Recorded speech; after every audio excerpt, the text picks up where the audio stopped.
ಕರ್ನಾಟಕದಲ್ಲಿ ಮೂರನೇ ಹಂತದಲ್ಲಿ special intensive revision voter roll ಅನ್ನು ಪ್ರಾರಂಭ ಆಗಿದೆ.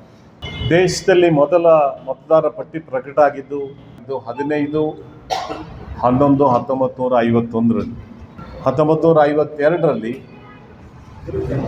ಜನರಲ್ ಎಲೆಕ್ಷನ್ಸ್ ಪ್ರಾರಂಭ ಆಯಿತು. ಇದೆಲ್ಲದಕ್ಕೂ ಕಾಂಗ್ರೆಸ್ಸಿಗೆ ಸಂಬಂಧ ಇದೆ. ಕಾಂಗ್ರೆಸ್ಸಿನ ಪರಂಪರೆ ಇದೆ, ಕಾಂಗ್ರೆಸ್ಸಿನ ಇತಿಹಾಸ ಇದೆ, ಕಾಂಗ್ರೆಸ್ಸಿನ ಕೊಡುಗೆ ಇದೆ, ಕಾಂಗ್ರೆಸ್ಸಿನ ತ್ಯಾಗ ಇದೆ, ಕಾಂಗ್ರೆಸ್ಸಿನ ಹೋರಾಟಗಳಿದೆ. ಮೊದಲೇನಿತ್ತು ಅಂತ ಹೇಳಿದ್ರೆ ಇಂಟೆನ್ಸಿವ್ ರಿವಿಷನ್ ವೋಟರ್ ರೋಲ್ ಅಂತ ಹೇಳಿ ಮಾಡ್ತಿದ್ರು. ಬಿಜೆಪಿಯವರ ಒಂದು ಖಯಾಲಿ ಇದೆ, ಕಾಂಗ್ರೆಸ್ಸಿನ ಸರ್ಕಾರದಲ್ಲಿ ಏನೆಲ್ಲ ಕಾರ್ಯಕ್ರಮಗಳು ಪ್ರಾರಂಭ ಆಯಿತು ಅದಕ್ಕೇನಾದ್ರೂ ಒಂದು ಹೆಸರು ಪ್ರಾರಂಭ ಮಾಡ್ಬಿಡು, ರವಿ ಒಂದು ಹೆಸರನ್ನ ಇಟ್ಬಿಡೋದು, ಬೇರೆ ಹೆಸರನ್ನ ಬದಲಾವಣೆ ಮಾಡೋದು, ಇಲ್ಲ ಅದು ಆ ಹೆಸರಿಗೆ ಏನಾದರೂ ಒಂದು ಸೇರಿಸುವಂಥದ್ದು. ಹಾಗಾಗಿ ಅದಕ್ಕೆ ಒಂದು ಸ್ಪೆಷಲ್ ಇಂಟೆನ್ಸಿವ್ ರಿವಿಷನ್ ಅಂತ ಮಾಡ್ಕೊಂಡಿದ್ದಾರೆ ಅಷ್ಟೇ. ನಮ್ಮ ಸಂವಿಧಾನ ಹೇಳುತ್ತೆ, ಪೀಪಲ್ಸ್ ರೆಪ್ರೆಸೆಂಟೇಷನ್ ಆ್ಯಕ್ಟ್ ಏನು ಹೇಳುತ್ತೆ ಅಂತ, ಪ್ರತಿ 10 ವರ್ಷಕ್ಕೊಮ್ಮೆ ಮತದಾರ ಪಟ್ಟಿಯನ್ನು ಪರಿಷ್ಕರಣೆ ಮಾಡಬೇಕು ಅಂತೀವಿ. ಹಾಗಿದ್ರೆ ಬಿಜೆಪಿಯವರು NDA ಯಾವಾಗ ಮಾಡಬೇಕಾಗಿತ್ತು ಇದನ್ನು? 2015-16ರಲ್ಲಿ ಇಂಟೆನ್ಸಿವ್ ರಿವಿಷನ್ ವೋಟರ್ ರೋಲನ್ನು ಮಾಡಬೇಕಾಗಿತ್ತು. ಯಾಕೆ ಮಾಡಲಿಲ್ಲ ಅಂತ ಹೇಳಿದ್ರೆ ಅದ್ರ ಬಗ್ಗೆ ಆಸಕ್ತಿ ಇರಲಿಲ್ಲ ಅವರಿಗೆ, ಜವಾಬ್ದಾರಿ ಕಡಿಮೆ ಇತ್ತು ಅವರಿಗೆ. 5,54,32,314 16/6/26ಕ್ಕೆ ಮತದಾರಿದ್ದದ್ದು ಈ ರಾಜ್ಯದಲ್ಲಿ. ಈಗೇನಾಗಿದೆ, ನಮ್ಮ ಆತಂಕ ಏನು ಅಂತ ಹೇಳಿದ್ರೆ, marked as ASDDO, absent, shifting, dead, duplicate and others.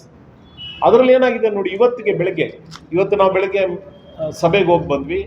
1,11,16,386 ಇವರೆಲ್ಲ ASDDO.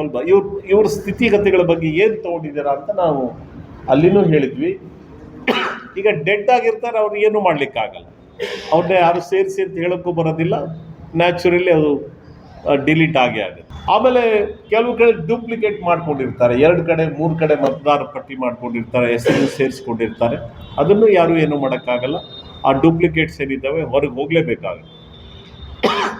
ಇಲ್ಲಿ ಪ್ರಶ್ನೆ ಏನು ಅಂತ ಹೇಳಿದ್ರೆ, ಆಬ್ಸೆಂಟ್ ಅಂಡ್ ಪರ್ಮನೆಂಟ್ ಶಿಫ್ಟಿಂಗ್ ಬಗ್ಗೆ 16,34,024, ಪರ್ಮನೆಂಟ್ ಶಿಫ್ಟಿಂಗು 66,69,013. ಇವರು ಶಿಫ್ಟಿಂಗ್ ಏನೋ ಪರ್ಮನೆಂಟ್ ಶಿಫ್ಟಿಂಗ್ ಅಂತ. ಹಾಗಿದ್ರೆ ನಿಮ್ಮ ಎಲೆಕ್ಷನ್ ಕಮಿಷನ್ ಅನ್ನ ಜವಾಬ್ದಾರಿ ಏನು? ಅವ್ರೇನು ಹೇಳ್ತಾರೆ, ಹೋಗಿದ್ವಿ ಅವ್ರಿಲ್ಲ ಅಂತ.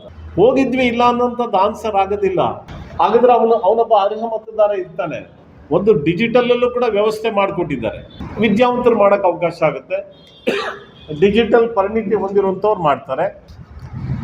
ಆದರೆ ಈ ಕಾರ್ಮಿಕರು ಎಲ್ಲೋ ಹೋಗಿರ್ತಾರೆ, ಮೈಗ್ರೇಟೆಡ್ ವರ್ಕರ್ಸ್ ಹೋಗಿರ್ತಾರೆ, ಎಲ್ಲೋ ಕೆಲಸ ಮಾಡ್ಲಿಕ್ಕೆ ಹೋಗಿರ್ತಾರೆ, ಸರ್ಕಾರಿ ನೌಕರು ಮತ್ತೊಂದು ಕಡೆ ಹೋಗಿರ್ತಾರೆ. ಇದೆಲ್ಲ ನೀವು ನೋಡಿರ್ತೀರಿ. ಅದಕ್ಕಾಗಿ ನಾವು ಈಗ ಒತ್ತಾಯ ಮಾಡಿದ್ದೇವೆ, ಇಷ್ಟು ದೊಡ್ಡ ಸಂಖ್ಯೆಯಲ್ಲಿ ಕರ್ನಾಟಕದಲ್ಲಿ 1,11,00,000 ಜನ, 16,386 ಜನ ASDDOನಲ್ಲಿ ಬರ್ತಾರೆ ಅಂತ ಹೇಳಿದ್ರೆ ನೀವು ಎಚ್ಚರಿಕೆಯನ್ನು ವಹಿಸಬೇಕು ಅನ್ನೋಂಥ ಮಾತನ್ನು ನಾವು ಅವ್ರಿಗೆ ಹೇಳಿದ್ದೇವೆ. ನಮ್ಮ ಎಲ್ಲ ಟ್ರೈನಿಂಗ್ ಕ್ಯಾಂಪ್ಸನ್ನು ನಾವು ಪ್ರತಿ ಜಿಲ್ಲೆಗಳಲ್ಲೂ ಮಾಡಿ, ಅದಕ್ಕೆ ನಮ್ಮ ವಾಸು ಅವರ ಸಹಕಾರವನ್ನು ಕೂಡ ನಾವು ತೆಗೆದುಕೊಂಡಿದ್ದೇವೆ. ಅಲ್ವಾ, ವಾಸು ಅವರು ಸಿವಿಲ್ ಸೊಸೈಟಿ ಅವ್ರ ಸಹಕಾರ, ಜಾಗೃತ ಕರ್ನಾಟಕ ಅವ್ರ ಸಹಕಾರವನ್ನು ತಗೊಂಡಿದ್ದೀವಿ. ಅದಾದಮೇಲೆ ಎಲ್ಲ ಜಿಲ್ಲೆಗಳಲ್ಲೂ ಕೂಡ ನಾವು ಟ್ರೈನಿಂಗ್ ಕ್ಯಾಂಪ್ಗಳನ್ನು ನಾವು ಮಾಡಿದ್ವಿ. ಸೊ ಇದ್ರ ಬಗ್ಗೆ ಹೇಗೆ ಫಾರಮನ್ನು ಹೇಗೆ ಫಿಲಪ್ ಮಾಡ್ಕೊಳ್ಬೇಕು, ಮತ್ತೊಂದು ಅಲರ್ಟ್ ಮಾಡಿದ್ದೇವೆ.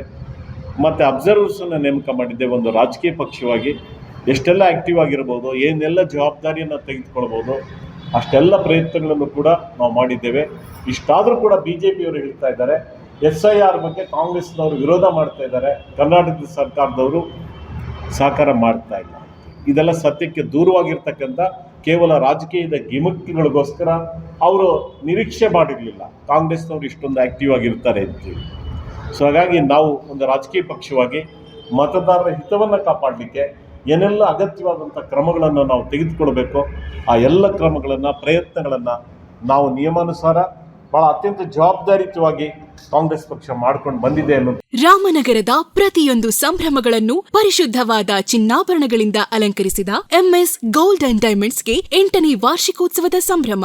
ಈ ಸಂಭ್ರಮಕ್ಕೆ ತಮ್ಮ ಮೆಚ್ಚಿನ ಗ್ರಾಹಕರಿಗೆ ನೀಡುತ್ತಿದೆ ಆಕರ್ಷಕ ಆಫರ್ಗಳನ್ನು. ನೀವು ಖರೀದಿಸುವ ಚಿನ್ನಾಭರಣಗಳಿಗೆ 0% ವೇಸ್ಟೇಜ್. ಯಾವುದೇ ಡಿಸೈನ್ಸ್ ನ ಚಿನ್ನಾಭರಣಗಳು ಕೇವಲ 8% ಮೇಕಿಂಗ್ ಚಾರ್ಜ್ ನಲ್ಲಿ. ಅಲ್ಲದೆ ಡೈಮಂಡ್ ಆಭರಣಗಳ ಪ್ರತಿ ಕ್ಯಾರೆಟ್ ಮೇಲೆ 25,000 ರೂಪಾಯಿ ಡಿಸ್ಕೌಂಟ್. ಈ ಆಫರ್ ಆಗಸ್ಟ್ 14ರಿಂದ 17ರವರೆಗೆ ಮಾತ್ರ.